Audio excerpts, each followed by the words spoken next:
नहमदुहु व नुसल्ली अला रसूलिहिल करीम अम्मा बाद फ़ाउज़ु बिल्लाहि मिनश शैतानिर रजीम बिस्मिल्लाहिर रहमानिर रहीम। नमाज ਨੂੰ ਸਮਝ ਕੇ ਪੜ੍ਹਨ ਦਾ ਸਾਡਾ ਅੱਜ 7ਵਾਂ ਸੈਸ਼ਨ ਹੈ। ਦਰਮਿਆਨ ਦੇ ਵਿੱਚ ਫਲਸਫਾ ਹੱਜ ਤੇ ਦੂਸਰੀ ਮਸਰੂਫੀਆਤ ਆ ਗਈਆਂ। ਇਸ ਬਿਨਾਂ ਦੇ ਉੱਤੇ ਨਮਾਜ਼ ਵਾਲਾ ਜਿਹੜਾ ਕੰਮ ਸੀ ਉਹ ਥੋੜ੍ਹਾ ਜਿਹਾ ਲੇਟ ਹੋ ਗਿਆ। ਹੁਣ ਦੁਬਾਰਾ ਉਸੇ ਸਿਲਸਿਲੇ ਨੂੰ ਅਸੀਂ ਉੱਥੋਂ ਸ਼ੁਰੂ ਕਰ ਰਹੇ ਹਾਂ ਜਿੱਥੇ ਰੋਕਿਆ ਸੀ। ਅਸੀਂ ਸਨਾ ਸ਼ੁਰੂ ਕੀਤੀ ਸੀ ਤੇ ਸੁਬਹਾਨਕ ਅੱਲਾਹੁੰਮਾ ਇੱਥੇ ਤੱਕ ਅਸੀਂ ਪੜ੍ਹਿਆ ਸੀ ਤੇ ਹੁਣ ਅਸੀਂ ਅੱਗੇ ਨਾ ਵਾਬੇ ਹਮਦ ਹੀ ਅੱਜ ਉਹਦੇ 'ਤੇ ਤਫਸੀਲੀ ਗੱਲ ਕਰਾਂਗੇ ਇੰਸ਼ਾ ਅੱਲਾ।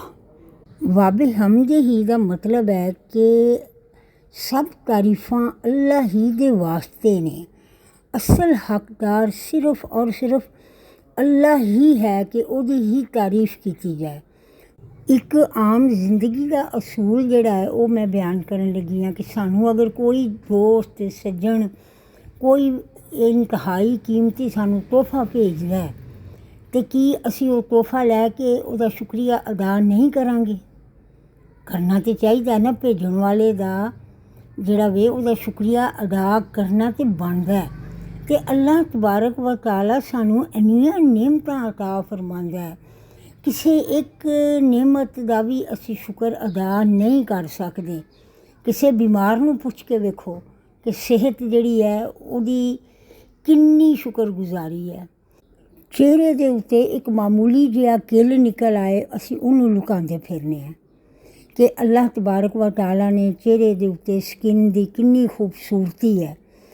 ਅੱਖਾਂ ਦਾ ਬਗੈਰ ਚਸ਼ਮਾ ਲਗਾਏ ਕੋਈ ਅਗਰ ਨਜ਼ਰ ਕਿਸੇ ਦੀ ਬਿਲਕੁਲ ਦਰੁਸਤ ਹੈ, ਉਹਨੂੰ ਪੁੱਛੋ ਕਿ ਉਹ ਜਿਹੜਾ ਨਾ ਐਨਕ ਜਿਹੜਾ ਲਾ ਕੇ ਬੈਠਾ ਹੈ ਨਾ, ਉਹਨੂੰ ਪੁੱਛੋ ਕਿ ਅੱਖਾਂ ਦੀ ਰੋਸ਼ਨੀ ਦੀ ਕਦਰ ਕੀ ਹੈ। ਅੱਲਾਹ ਤਬਾਰਕ ਵ ਤਾਲਾ ਨੇ ਸਾਨੂੰ ਇੱਕ ਇੱਕ ਸਾਹ ਦੇ ਨਾਲ ਇੰਨੀਆਂ ਸਾਡੇ 'ਤੇ ਮਿਹਰਬਾਨੀਆਂ ਕੀਤੀਆਂ ਹੋਈਆਂ ਨੇ, ਸਾਨੂੰ ਇੰਨੇ ਤੋਹਫੇ ਦਿੱਤੇ ਹੋਏ ਨੇ ਕਿ ਅਸੀਂ ਉਹਨਾਂ ਦਾ ਸ਼ੁਕਰ ਅਦਾ ਕਰੀਏ ਨਾ ਅਤੇ ਉਹ ਸ਼ੁਕਰ ਨਹੀਂ ਅਦਾ ਹੁੰਦਾ ਸਾਡੇ ਕੋਲ। ਉਹ ਜਿਹੜਾ ਨਾ ਅਸੀਂ ਸ਼ੁਕਰ ਦਾ ਹੱਕ ਅਦਾ ਕਰ ਹੀ ਨਹੀਂ ਸਕਦੇ। ਈਦ ਦੇ ਉੱਤੇ ਦੋਸਤਾਂ ਨੂੰ ਭੈਣਾਂ ਭਰਾਵਾਂ ਨੂੰ ਜਿਨ੍ਹਾਂ ਨੂੰ ਤੋਹਫੇ ਦਿੱਤੇ ਜਾਂਦੇ ਨੇ ਅਤੇ ਰਲ ਕੇ ਸਾਰੇ ਇੱਕ ਦੂਸਰੇ ਦਾ ਸ਼ੁਕਰ ਅਦਾ ਕਰ ਰਹੇ ਹੁੰਦੇ ਨੇ ਨਾ, ਪਰ ਅੱਲਾਹ ਤਬਾਰਕ ਵ ਤਾਲਾ ਦੇ ਸ਼ੁਕਰ ਤੋਂ ਬੇਖਬਰ ਹੁੰਦੇ ਹਾਂ ਅਸੀਂ। ਦਰ ਹਕੀਕਤ ਇਹ ਜਿਹੜਾ ਨਾ ਸ਼ੁਕਰ ਅਸੀਂ ਕਰ ਰਹੇ ਹੁੰਦੇ ਹਾਂ ਨਾ ਇੱਕ ਦੂਜੇ ਦਾ, ਇਹ ਵੀ ਅੱਲਾਹ ਦਾ ਹੀ ਸ਼ੁਕਰ ਹੈ, ਮਗਰ ਸਾਨੂੰ ਪਤਾ ਨਹੀਂ ਹੁੰਦਾ, ਅਸੀਂ ਜਾਣਦੇ ਨਹੀਂ ਹੁੰਦੇ ਕਿ ਅਸੀਂ ਕਰ ਕੀ ਰਹੇ ਹਾਂ। ਢਲਦੀ ਹੋਈ ਸ਼ਾਮ, ਸੁਹਾਨਾ ਮੌਸਮ, ਬੱਚਿਆਂ ਨੂੰ ਗਲੇ ਦੇ ਨਾਲ ਲਾ ਕੇ ਪਿਆਰ ਕਰਨਾ, ਆਪਣੇ ਹਮਸਫਰ ਦੇ ਨਾਲ ਜਿਹੜਾ ਵੀ ਸੈਰਾਂ ਕਰਨ ਜਾਣਾ ਔਰ ਖੁਸ਼ ਗੱਪੀਆਂ ਕਰਨਾ, ਇਹ ਸਾਰੀਆਂ ਜਿਹੜੀਆਂ ਨੇ ਨਾ ਅੱਲਾਹ ਤਾਲਾ ਦੇ ਤਹਾਇਫ ਜਿਹੜੇ ਦਿੱਤੇ ਹੋਏ ਨੇ ਨਾ, ਇਹ ਉਹਨਾਂ ਦਾ ਹੀ ਸ਼ੁਕਰ ਹੈ। ਅਤੇ ਇਹ ਸਾਰੀਆਂ ਨਿਅਮਤਾਂ ਸਾਨੂੰ ਖਾਲਿਕ ਹਕੀਕੀ ਦੀ ਤਰਫੋਂ ਮਿਲੀਆਂ ਨੇ। ਹਜ਼ੂਰ ਸੱਲੱਲਾਹੁ ਅਲੈਹਿ ਵਆਲਿਹਿ ਵਸੱਲਮ ਨੇ ਸਾਨੂੰ ਸੁਬਹਾਨ ਅੱਲਾਹਿ ਵ ਬਿਹਮਦਿਹੀ ਸਿਖਾ ਕੇ ਨਾ ਸਾਨੂੰ ਰੱਬ ਦੇ ਕਰੀਬ ਕਰ ਦਿੱਤਾ। ਔਰ ਅਗਰ ਅਸੀਂ ਗੌਰ ਦੇ ਨਾਲ ਇਹਦੇ ਉੱਤੇ ਸ਼ਊਰ ਦੇ ਨਾਲ ਇਹਦੇ ਉੱਤੇ ਗੌਰ ਕਰੀਏ ਸੋਚ ਦੇ ਨਾਲ, ਅਤੇ ਇਹ ਸਾਨੂੰ ਅੱਲਾਹ ਤਾਲਾ ਦੇ ਹੋਰ ਕਰੀਬ ਲੈ ਜਾਂਦਾ। ਸੋਚਣ ਦੀ ਗੱਲ ਹੈ, ਗਾਂ ਜਿਹੜੀ ਇਹ ਘਾਹ ਖਾ ਕੇ ਦੁੱਧ ਦਿੰਦੀ ਹੈ, ਸ਼ਹਿਦ ਦੀ ਮੱਖੀ ਕਈ ਮੀਲ ਜਿਹੜਾ ਨਾ ਉਹ ਸਫ਼ਰ ਕਰਦੀ ਹੈ ਫੁੱਲਾਂ ਦਾ ਰਸ ਚੂਸਣ ਵਾਸਤੇ, ਅਤੇ ਫਿਰ ਆਪਣੇ ਘਰ ਵਾਪਸ ਆ ਜਾਂਦੀ ਹੈ। ਉਹਨੂੰ ਰਸਤਾ ਕੌਣ ਦਿਖਾਉਂਦਾ ਹੈ? ਪਰ ਸਾਡਾ ਬੱਚਾ 3 ਤੋਂ 4 ਸਾਲ ਦਾ ਅਗਰ ਘਰੋਂ ਬਾਹਰ ਚਲਾ ਜਾਏ, ਉਹ ਘਰ ਵਾਪਸ ਨਹੀਂ ਆ ਸਕਦਾ, ਉਹ ਰਸਤੇ ਦੀ ਉਹਨੂੰ ਪਹਿਚਾਣ ਨਹੀਂ ਹੋ ਸਕਦੀ।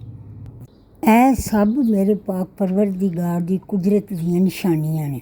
ਅਤੇ ਇੱਕ ਬੜੀ ਵੱਡੀ ਸੱਚਾਈ ਜਿਹੜੀ ਹੈ ਨਾ ਉਹ ਸਾਡੇ ਸਾਹਮਣੇ ਆਉਂਦੀ ਹੈ ਕਿ ਜਾਨਵਰ ਪੌਦੇ ਹਰ ਚੀਜ਼ ਅੱਲਾਹ ਦੇ ਨਾਂ ਦੇ ਨਾਲ ਹਰਕਤ ਕਰਦੀ ਹੈ। ਯਾਨੀ ਬਿਸਮਿਲ੍ਲਾਹ, ਕਾਇਨਾਤ ਦੀ ਹਰ ਚੀਜ਼ ਰੱਬੇ ਕਰੀਮ ਦੇ ਨਾਮ ਦੇ ਨਾਲ ਸ਼ੁਰੂ ਹੁੰਦੀ ਹੈ। ਅੱਲਾਹ ਤਬਾਰਕ ਵ ਤਾਲਾ ਦੀ ਅਜ਼ਮਤ ਹਰ ਚੀਜ਼ ਤੋਂ ਬੁਲੰਦ ਹੈ।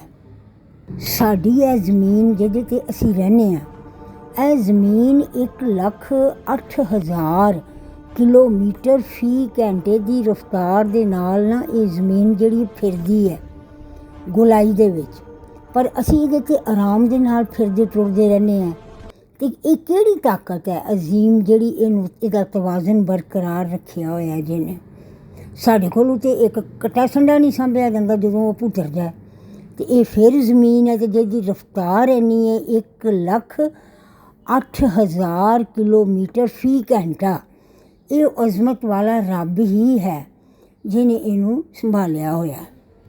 ਜਿਹੜੀ ਹਸਤੀ ਜਿੰਨਾ ਵੱਡਾ ਕੰਮ ਕਰਦੀ ਹੈ ਉਨੀ ਹੀ ਉਹਦੀ ਤਾਰੀਫ ਹੁੰਦੀ ਹੈ। ਇਸ ਵਾਸਤੇ ਪਾਕ ਪਰਵਰਦਿਗਾਰ ਦੇ ਨਾਲੋਂ ਜ਼ਿਆਦਾ ਕੋਈ ਤਾਰੀਫ ਦੇ ਕਾਬਿਲ ਨਹੀਂ ਹੈ। ਸੂਰਜ ਦੇ ਅੰਦਰ ਹਰ ਸੈਕਿੰਡ ਦੇ ਵਿੱਚ 600 ਮਿਲੀਅਨ ਟਨ ਹਾਈਡਰੋਜਨ ਜਿਹੜਾ ਹੈ ਨਾ ਹੀਲੀਅਮ ਦੇ ਵਿੱਚ ਤਬਦੀਲ ਹੁੰਦਾ ਹੈ। ਯਾਨੀ ਹਰ ਲਮਹੇ ਦੇ ਵਿੱਚ ਇੱਕ ਅਜ਼ੀਮ ਤਵਾਨਾਈ ਦੀ ਤਬਦੀਲੀ ਜਿਹੜੀ ਹੈ ਨਾ ਉਹ ਨਾਨ ਸਟਾਪ ਜਾਰੀ ਰਹਿੰਦੀ ਹੈ। ਅਤੇ ਖਲਾਈ ਨਿਜ਼ਾਮ ਦੇ ਵਿੱਚ ਸੂਰਜ ਦਾ ਸ਼ੁਮਾਰ ਛੋਟਿਆਂ ਤਾਰਿਆਂ ਦੇ ਵਿੱਚ ਹੁੰਦਾ ਹੈ। ਸਾਡੇ ਸੂਰਜ ਨਾਲੋਂ ਕਈ 100 ਗੁਣਾ ਵੱਡੇ ਸਿਤਾਰੇ ਕਾਇਨਾਤ ਦੇ ਵਿੱਚ ਮੌਜੂਦ ਨੇ। ਅਤੇ ਫਿਰ ਜਦੋਂ ਅਸੀਂ ਇਸ ਗੱਲ ਨੂੰ ਸੋਚੀਏ ਅਤੇ ਸਮਝ ਕੇ ਅਸੀਂ ਰੱਬੇ ਜ਼ੁਲ ਜਲਾਲ ਦੀ ਤਾਰੀਫ ਜਿਹੜੀ ਹੈ ਉਹਨੂੰ ਬਿਆਨ ਕਰੀਏ ਅਤੇ ਉਹਦੀਆਂ ਸ਼ਾਨਾਂ ਦਾ ਜ਼ਿਕਰ ਕਰੀਏ, ਉਹਦੀਆਂ ਅਜ਼ਮਤਾਂ ਦਾ ਜ਼ਿਕਰ ਕਰੀਏ, ਸਮਝਦੇ ਹੋਏ ਕਿ ਸਾਰੀਆਂ ਤਾਰੀਫਾਂ ਵਾਬੇ ਹਮਦ ਹੀ ਉਹਦੇ ਵਾਸਤੇ ਹੀ ਨੇ ਸਾਰੀਆਂ ਤਾਰੀਫਾਂ। ਅਤੇ ਸਾਡੀ ਨਮਾਜ਼ ਦਾ ਜਿਹੜਾ ਲੁਤਫ ਹੈ ਨਾ ਉਹ ਦੁਬਾਲਾ ਹੋ ਜਾਂਦਾ। ਸਾਨੂੰ ਪਤਾ ਲੱਗਦਾ ਅਸੀਂ ਕਿਹਦੇ ਨਾਲ ਗੱਲ ਕਰ ਰਹੇ ਹਾਂ, ਕਿਹੜੀ ਹਸਤੀ ਦੇ ਸਾਹਮਣੇ ਅਸੀਂ ਪੇਸ਼ ਹੋਏ ਹਾਂ ਅਤੇ ਅਸੀਂ ਉਹਦੀ ਤਾਰੀਫ ਬਿਆਨ ਕਰ ਰਹੇ ਹਾਂ। ਸਾਡੇ ਤੇ ਅਲਫਾਜ਼ ਹੀ ਬੜੇ ਛੋਟੇ ਨੇ। ਇਸ ਵਾਸਤੇ ਮੇਰੀ ਸਾਰਿਆਂ ਨਾਲ ਇੱਕ ਦਰਖਾਸਤ ਹੈ ਕਿ ਖੁਦਾਰਾ ਨਮਾਜ਼ ਦਾ ਜਿਹੜਾ ਹੈ ਨਾ ਮਫਹੂਮ ਸਮਝ ਕੇ ਪੜ੍ਹਨ ਦੀ ਕੋਸ਼ਿਸ਼ ਕਰੋ ਅਤੇ ਕਮ ਅਜ਼ ਕਮ ਤੁਹਾਡੀ ਨਮਾਜ਼ ਵਿੱਚ ਨਾ ਬਹੁਤ ਜ਼ਿਆਦਾ ਲੁਤਫ ਜਿਹੜਾ ਨਾ ਇਬਾਦਤ ਵਿੱਚ ਖੁਸ਼ੂ ਔਰ ਖੁਜ਼ੂ ਜਿਹਨੂੰ ਕਹਿੰਦੇ ਹੋ ਨਾ ਉਹ ਪੈਦਾ ਹੋ ਜਾਏਗਾ। ਦੁਆਵਾਂ ਦੇ ਵਿੱਚ ਅਸਰ ਪੈਦਾ ਹੋ ਜਾਏਗਾ। ਸਦਕੱਲਾਹੁਲ ਅਜ਼ੀਮ। ਮੇਰੇ ਰੱਬ ਨੇ ਜੋ ਫਰਮਾਇਆ ਸੱਚ ਹੈ। ਇਨਸ਼ਾ ਅੱਲਾ ਹੁਣ ਅਗਲੇ ਸੈਸ਼ਨ ਵਿੱਚ ਇਸ ਤੋਂ ਅੱਗੇ ਗੱਲ ਕਰਾਂਗੇ। ਅਤੇ ਮੇਰੇ ਰੱਬ ਨੇ ਜੋ ਫਰਮਾਇਆ ਮੈਂ ਉਹਦੇ 'ਤੇ ਈਮਾਨ ਲਿਆਂਦਾ।